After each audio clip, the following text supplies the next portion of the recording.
వాక్యంలో విందాము. గడిచిన దినంలో మనం ఎలా ప్రార్థన చేయాలి అనేది మనం చూసాము. ఈరోజు మనం చేసిన ప్రార్థనకు ఎలా జవాబు వస్తుంది, ఏ సమయంలో ప్రార్థన చేస్తే మనకు జవాబునిస్తాడు అనేది మనం చూద్దాము రండి. రోమీయులకు రాసిన పత్రిక 10వ అధ్యాయము, రోమీయులకు రాసిన పత్రిక 10వ అధ్యాయము 13వ వచనం. ఎందుకనగా ప్రభువు నామమును బట్టి ప్రార్థన చేయువాడెవడో వాడు రక్షింపబడను. హల్లెలూయా, హల్లెలూయా. మొదట ప్రార్థన చేస్తే ఏమొస్తుంది అని అంటే రక్షణ వస్తుంది. ప్రభువు నామమును బట్టి ఎప్పుడైతే నువ్వు ప్రార్థన చేస్తావో అలా ప్రార్థన చేసినప్పుడు నీకు రక్షణ వస్తుంది. అలా రక్షణ వచ్చినటువంటి నీవు, అటు రక్షణను పొందుకున్నటువంటి నీవు నీ ప్రార్థన జీవితాన్ని ముందుకు కొనసాగాలి. అంతేనా కాదండి? ఎందుకంటే ప్రభువు నామమును బట్టి నువ్వు ప్రార్థన చేస్తున్నావు. దేని కొరకు ప్రార్థన చేస్తున్నావు అంటే నీ రక్షణ కొరకు ప్రార్థన చేస్తున్నావు. నీ యొక్క సమస్యల నిమిత్తము ప్రార్థన చేస్తున్నావు.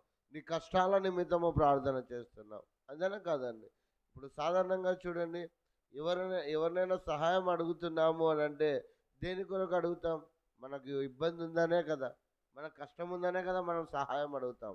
అలాగే దేవుని సన్నిధిలోకి వచ్చినటువంటి మనము, దేవుని యొక్క సన్నిధిలో ప్రార్థన చేస్తున్నటువంటి మనకు ఉచితమైన రక్షణను ఆయన అనుగ్రహిస్తాడు. అలాంటి రక్షణ పొందుకున్నటువంటి మనము ఆ యొక్క విశ్వాస జీవితంలో ముందుకు కొనసాగుతున్నటువంటి సమయంలో కష్టాలు వస్తాయి, నష్టాలు వస్తాయి, ఇరుకు ఇబ్బందులు వస్తాయి. అలా ఇరుకు ఇబ్బందులు కష్టాలు వచ్చినప్పుడు, ఓటమి గుండా నువ్వు వెళ్ళుచున్నప్పుడు నువ్వేం చేయాలో మనం ఒకసారి చూద్దాము రండి. రెండవ దినవృత్తాంతముల గ్రంథము 14వ అధ్యాయము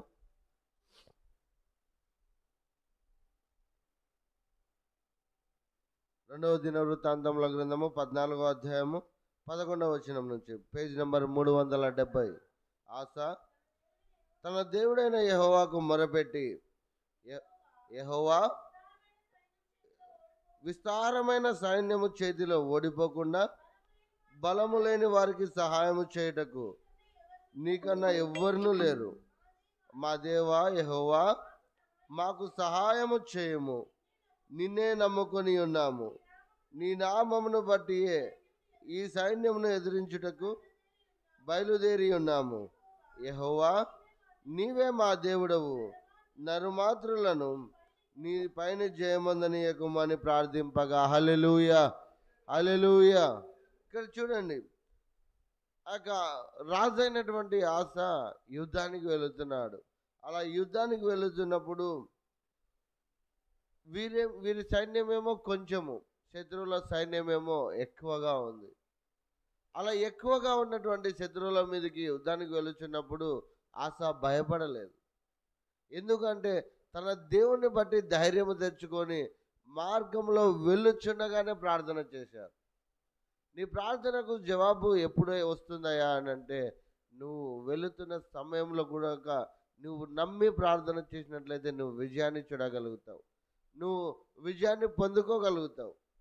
ఆనాడు ఆస వెళ్ళుచున్నాడు, మేము జయిస్తాంలే, వారిని మేము జయించి మాకు విజయాన్ని తీసుకొని వస్తాంలే అని చెప్పి ధీమాతో వెళ్ళాల.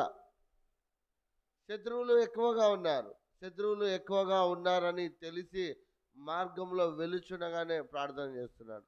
మరి ఈనాడు నీవు కూడా ఏదైనా పనికి కావచ్చు, లేకుంటే ఏదైనా ప్రాంతానికి కావచ్చు, ఎక్కడికైనా వెళ్ళుచున్నప్పుడు ఏ పని నిమిత్తమైనా నువ్వు ప్రార్థన చేసి వెళుతున్నావా, లేకుంటే అలాగే వెళుతున్నావా ఒక్కసారి జ్ఞాపకం చేసుకోవాలి. ఎందుకంటే నువ్వు తలపెట్టినటువంటి పనిలో దేవుడు నీకు విజయాన్ని ఇవ్వాలని, నువ్వు తలపెట్టినటువంటి పనిలో దేవుడు నిన్ను ఉన్నతమైన స్థానంలో నిలబెట్టాలని ఆశపడుతున్నాడు. మరి అటు ఆశను దేవుడు నెరవేర్చాలి అని అంటే మరి దేవునికి నువ్వు ఎలా ప్రార్థన చేస్తున్నావు?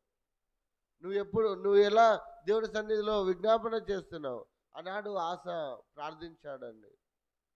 వెళ్ళుచున్నటువంటి మార్గంలో ఇదిగో శత్రువులు ఎక్కువగా ఉన్నారు. సాధారణంగా మనము ఏదైనా ఎగ్జామ్ రాసినామంటే కాంపిటీషన్ వల్ల ఎంతో ఎక్కువ మంది ఉంటారు, అవునా కదా? అంత ఎక్కువ మంది ఉన్నప్పుడు మనకు విజయాన్ని కావాలి అని అంటే, మరి ఆ విజయం మనం పొందుకోవాలంటే మన దేవుడు మనకు తోడుగా ఉన్నాడని మనం గ్రహించుకోవాలి. మనం చేసే పనుల్లో కావచ్చు, లేదంటే ఎక్కడికైనా మనం వెళుతున్నామంటే అది మనం విజయాన్ని పొందుకోవాలంటే మనం ఏం చేయాలి? దేవుని యొక్క సన్నిధిలో మొరపెట్టాలి. మనం వెళ్ళుచున్నామా? వెళ్ళుచున్నప్పుడే మొరపెట్టాలి. ఆసా అదే చేశాడు. మార్గం మధ్యలో ఉండగా వెళుతూ ప్రార్థన చేసినప్పుడు అద్భుతమైన విజయాన్ని చూశాడు. కనీసం కత్తి వాడకుండా దేవుడు శత్రువులను తరిమినట్టుగా మనం చూస్తాం. యుద్ధానికి వెళ్ళినప్పుడు కత్తి చేతిలో పట్టుకొని వెళ్తారు కదా, ఆ కత్తి కూడా ఉపయోగించకుండా దేవుడు విజయాన్ని ఇచ్చాడు. మరి ఈనాడు దేవుడు నీకు విజయాన్ని ఇవ్వాలన్నా, నీ పనుల్లో దేవుడు తోడుగా ఉండాలి అనన్నా, నువ్వు వెళ్ళుచున్నప్పుడే నువ్వు దేవునికి ప్రార్థన చేయాలి. అలా ఎప్పుడైతే నువ్వు ప్రార్థన చేస్తావో దేవుడు విజయాన్ని ఇస్తాడు. చూడండి, యెహోవా ఆ కుషీయులను ఆశ ఎదుట యూదావారి ఎదుటను నిలవనీయక వారిని మొత్తినందున వారు పారిపోయారు. ఆశాయు అతనితో కూడానున్న వారును గెరారు వరకు వారిని తరమగా కుషీయులు మరలా పంక్తులు తీర్చలేక యెహోవా భయము చేతను ఆయన సైన్యము భయము చేతను పారిపోయారు. యూదావారు విశేషమైన కొల్లసొమ్మును పట్టుకొనిరి. హల్లెలూయా, హల్లెలూయా. ఇక్కడ చూడండి, అంటే ఎప్పుడైతే ఆసా దేవునికి ప్రార్థన చేశాడో, ప్రార్థన చేసినప్పుడు కత్తి కూడా వాడనీయకుండా దేవుని భయము చేతనే వారికి విజయాన్ని అనుగ్రహించాడు. మరి ఈనాడు నువ్వు చేస్తున్న ప్రతి పని కావచ్చు, నువ్వు పొలం పనులకు వెళ్ళుచున్నావా, నువ్వు కూలి పని చేస్తున్నావా, నువ్వు ఏ పని అయితే చేస్తున్నావో ఆ పనిలోకి వెళ్ళే ముందు నువ్వు ఖచ్చితంగా ప్రార్థన చేసినట్లయితే ఆ ప్రార్థన నీకు విజయాన్ని ఇస్తుంది. ఆ ప్రార్థన నీకు జవాబునిస్తుంది. ఆ ప్రార్థన నీకు క్షేమాన్ని ఇస్తుంది. అలా నువ్వు ఎప్పుడైతే ప్రార్థన చేస్తావో ఆ ప్రార్థన నిన్ను ఆదుకుంటుంది. దేవుడు నిన్ను బలపరుస్తాడు. దేవుడు నిన్ను దీవిస్తాడు, ఆశీర్వదిస్తాడు. అలా ఆశీర్వదించడానికి కారణం ఏమిటయ్యా అంటే, తక్కువ సైన్యమే ఉంది, తక్కువ మనుషులే ఉన్నారు, కానీ విశేషమైన కొలసొమ్మును పట్టుకొనుటకు ఏమి ఉపయోగపడింది? ఏమి ఉపయోగపడిందండి? కేవలం ప్రార్థన. మరి అట్టి రీతిలో నువ్వు ఎప్పుడైతే ప్రార్థన చేస్తావో అలా ప్రార్థన చేసినప్పుడు అద్భుతమైన రీతిలో నువ్వు విజయాన్ని చూస్తావు. మరొకటి మనం చూసినట్లయితే చూడండి, యెహోషువ గ్రంథము 7వ అధ్యాయము 10-11 వచనాలు మనం చూసినట్లయితే చూడండి అమ్మా. యెహోషువతో ఇట్లా, నేను లెమ్ము, నీవేళ ఇక్కడ ముఖము నేల మోపుకొందువు, ఇజ్రాయేలీయులు పాపము చేసి ఉన్నారు, నేను వారితో చేసిన నిబంధనను వారు మీరి ఉన్నారు, శపితమైన దానిని కొంత తీసుకొని దొంగిలి బొంకి తమ సామానులో దాన్ని ఉంచుకొని ఉన్నారు. కాబట్టి ఇజ్రాయేలీయులు శాపగ్రస్తులై తమ శత్రువుల ఎదుట నిలవలేక తమ శత్రువుల ఎదుట వెనుకకు తిరిగిరి. శాపగ్రస్తులైన వారు మీ మధ్య ఉండకుండా మీరు వారిని నిర్మూలము చేసితేనే తప్ప నేను మీకు తోడే ఉండను. హల్లెలూయా, హల్లెలూయా. చూడండి, ఒక వ్యక్తిని మనం చూసాము, ఆసాను మనం చూసినప్పుడు మార్గం మధ్యలో వెళుతుండగానే ప్రార్థన చేస్తే విజయాన్ని ఇచ్చాడు. మరి ఇక్కడ యుద్ధానికి వెళ్ళినాడు యెహోషువ, తన యొక్క జనులను యుద్ధానికి పంపించినప్పుడు ఆ యుద్ధంలో ఓడిపోయినాడు. ఎంత చిన్న దేశమో తెలుసా అది? ఎంత చిన్న దేశం అంటే వారు మహా అయితే ఒక 300 మంది పోతే జయించుకొని వస్తారని 300 మందినే పంపించాడు. ఆ చిన్న ఊరైనటువంటి ఆ ఊరిలోకి పంపించినప్పుడు వారు విజయాన్ని చూడాలా. ఎందుకు విజయాన్ని చూడాలా తెలుసా? కేవలం దేవుని మాటను ధిక్కరించారని. నేను తీసుకునవద్దు అని చెప్పిన దాన్ని తీసుకున్నారు, శపించిన దాన్ని తీసుకునేందుకు ఆ విజయాన్ని చూడలేకపోయారు.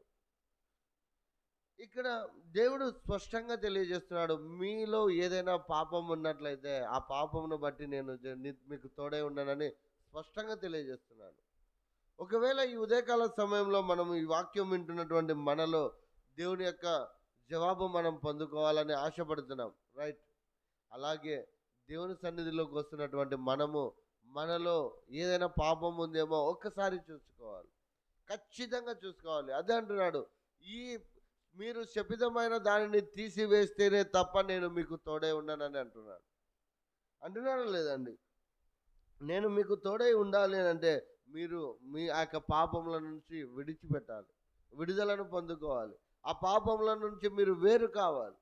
అదే అన్నాడు, శాపగ్రస్తులైన వారు మీ మధ్య ఉండకుండా మీరు వారిని నిర్మూలము చేస్తేనే తప్ప నేను మీకు తోడై ఉండను అంటున్నాడు.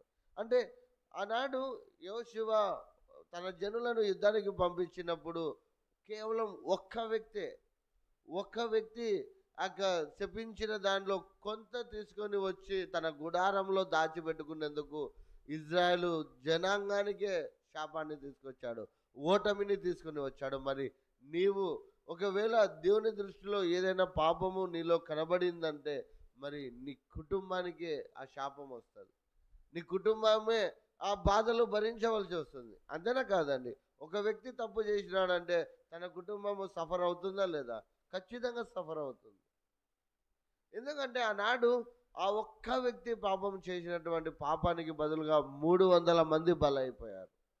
వారు ఓటమిని చూశారు. ఎక్కడ ఓటమిని చూడాల? అరణ్య ప్రదేశం నుంచి ఐగుప్తు ప్రాంతం నుండి బయలుదేరిన ప్రతి చోట విజయమే. ఎక్కడ వెనుదిరగకుండా కేవలం ఒక్క వ్యక్తి పాపం చేసినాడని చెప్పి ఆ ఒక్క వ్యక్తిని బట్టి ఇజ్రాయేలు ప్రజలకు అందరికీ ఓటమి వచ్చింది. ఒక వ్యక్తి ప్రార్థన చేస్తే విజయాన్ని వారు చూశారు. మళ్ళా ఇక్కడ ఒక వ్యక్తి పాపం చేస్తే ఇజ్రాయేల్ అందరూ ఓడిపోయారు. అలా ఇజ్రాయేల్ అందరూ ఓడిపోయినందుకు యెహోషువ ఎంత పశ్చాత్తాపడ్డాడో, ఎంతగా ప్రార్థన చేశాడో చూడండి. ఇదే 6వ వచనం, ఇదే అధ్యాయం 6వ వచనం చదవనమ్మా. యెహోషువ తన బట్టలు చింపుకొని తాను ఇజ్రాయేలుల పెద్దలను సాయంకాలం వరకు యెహోవా మందసము ఎదుట నేల మీద ముఖములు మోపుకొని తమ తలల మీద ధూళి పోసుకొనొచ్చు, అయ్యో ప్రభువా యెహోవా, మమ్మను నశింపజేయనట్లు అమోరీయుల చేతికి మమ్మను అప్పగించుటకు ఈ జనులను ఈ యోర్దాను నీవెందుకు దాటించితివి? మేము యోర్దాను అవతల నివసించుట మేలు. ప్రభువా కనికరించుము. ఇజ్రాయేలీయులు తమ శత్రువుల ఎదుట నిలవలేక వెనుకకు తిరిగినందుకు నేనేమి చెప్పగలను? చూడండి, ఇక్కడ ఏమంటున్నాడంటే యెహోషువ ప్రార్థన చేస్తున్నాడు. ఏ విధంగా ప్రార్థన చేసుకుంటున్నాడంటే ఆ ఓటమిని చూసి బట్టలు చింపుకొని ధూళి పూసుకొని ప్రార్థన చేస్తున్నాడు. అయ్యా కనికరించు, అయ్యో నేనేం చేయాలా? ఈ యొక్క అమోరీయుల చేతిలో నుంచి ఓడిపోవడానికి మేమేం చేయాలా? మేమేం కారణమని అడిగినప్పుడు దేవుడు అద్భుతమైన రీతిలో జవాబునిస్తున్నాడు. మరి అదే రీతిలో ఒక్కసారి మనము ఆలోచించుకుందాం. ఎందుకంటే ఒకవేళ మనం విజయాన్ని చూడట్లేదేమో, ఒకవేళ దేవుని యొక్క జవాబును మన జీవితంలో రావట్లేదేమో, ఒకవేళ దేవుడు మనల్ని దీవించట్లేదేమో, ఆశీర్వదించట్లేదేమో అనే విషయాన్ని ఒక్కసారి చూడండి. నీకు కష్టం వచ్చిందా? నీకు బాధ వచ్చిందా? నీకు ఏదన్నా సమస్య వచ్చిందా? అలాంటి సమస్య వచ్చినప్పుడు నువ్వు దేవుని సన్నిధిలో మొరపెట్టినప్పుడు దేవుడు నీతో మాట్లాడతాడు. ఎందుకంటే మీరు దేవుని ఆలయమై ఉన్నారని, దేవుని ఆత్మ మీలో నివసించుచున్నదని మీరు ఎరగరా అని దేవుడు సెలవిచ్చాడు. కాబట్టి ఒక్కసారి మీరు దేవుని సన్నిధిలో మోకరించినప్పుడు దేవుడు మీతో ఖచ్చితంగా మాట్లాడతాడు. అదే మనం చూస్తున్నాం. యెహోషువ ఆ యొక్క ఓటమిని చూసి వెళ్ళి దేవుని ఎదుట ముఖంను చిన్నబుచ్చుకొని ప్రార్థన చేస్తున్నప్పుడు, కనికరించమని ప్రార్థన చేసినప్పుడు దేవుడు అద్భుతమైన రీతిలో మాట్లాడుతున్నాడు.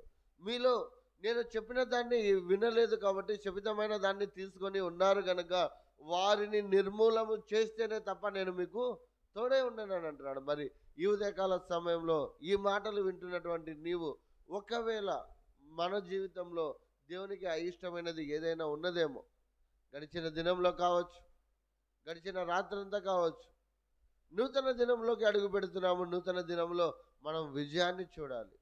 ఈ దినమంతా మనము విజయాన్ని చూడాలి అని అంటే ఈ ఉదయకాల సమయంలోనే మనము దేవుని సన్నిధిలో అడగాలి. ఒకవేళ మనలో ఏదైనా శపితమైనది ఉందేమో, ఏదైనా పాపం ఉందేమో మనం ఒకసారి చూసుకోవాలి.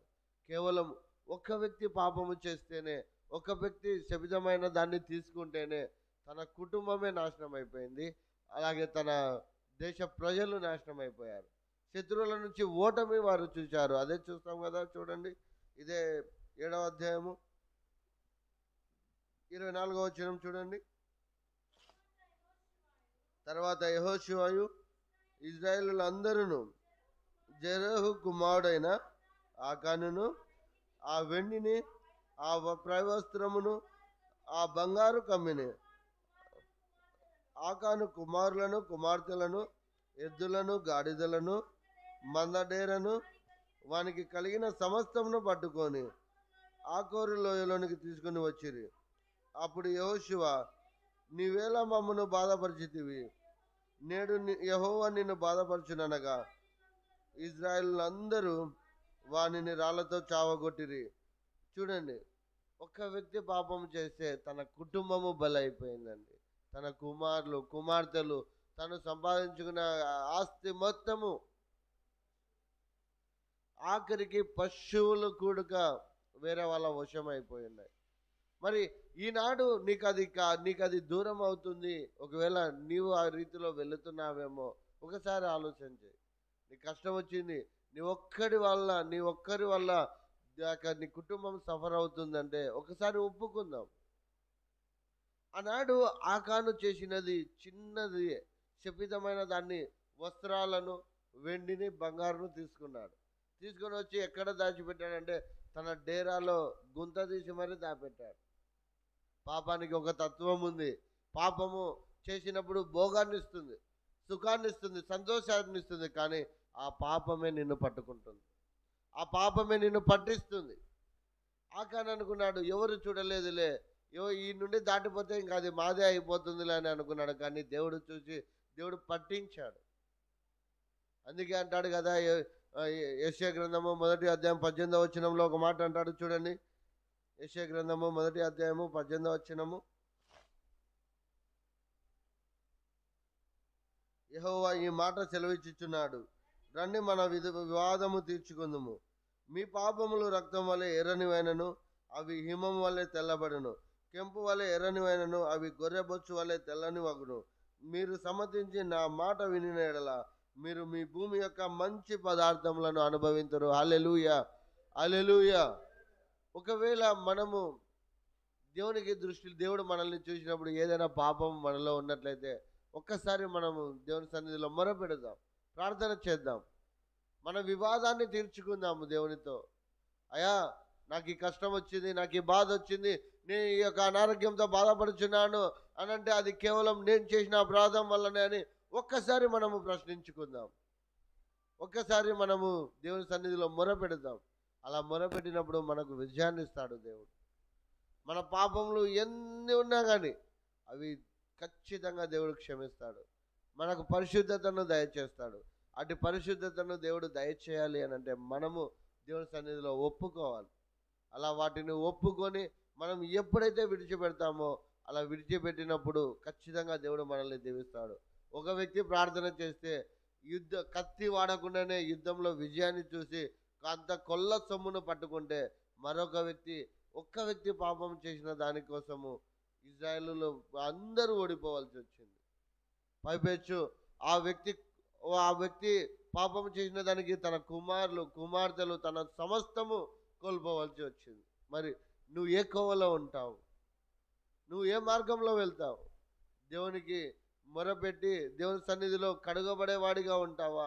లేదా దేవుని సన్నిధిలో ఒకవేళ అదే పాపమును నీలో ఉంచుకొని దేవుని ఇచ్చే శాపాన్ని పొందుకుంటావా? ఒకసారి ఆలోచించుకొని రండి, మన వివాదం తీర్చుకుందాం, మనం ప్రార్థన చేద్దాం దేవుని సన్నిధిలో. ఒకవేళ దేవునికి అసహ్యమైనది ఏదైనా ఉన్నదంటే దాన్ని అడుగుదాం. అలా అడిగి దేవుని సన్నిధిలో మనం ఒప్పుకొని విడిచిపెట్టినట్లయితే ఆయన మనల్ని కనికరిస్తాడు. కనికరించడమే కాకుండా భూమి మీద ఉన్నటువంటి మంచి పదార్థములను దేవుడు మనకు అనుగ్రహిస్తాడు. అట్టి మేలులు, అట్టి ఆశీర్వాదములను దేవుడు మనకందరికీ అనుగ్రహించునుగాక. ఆమెన్.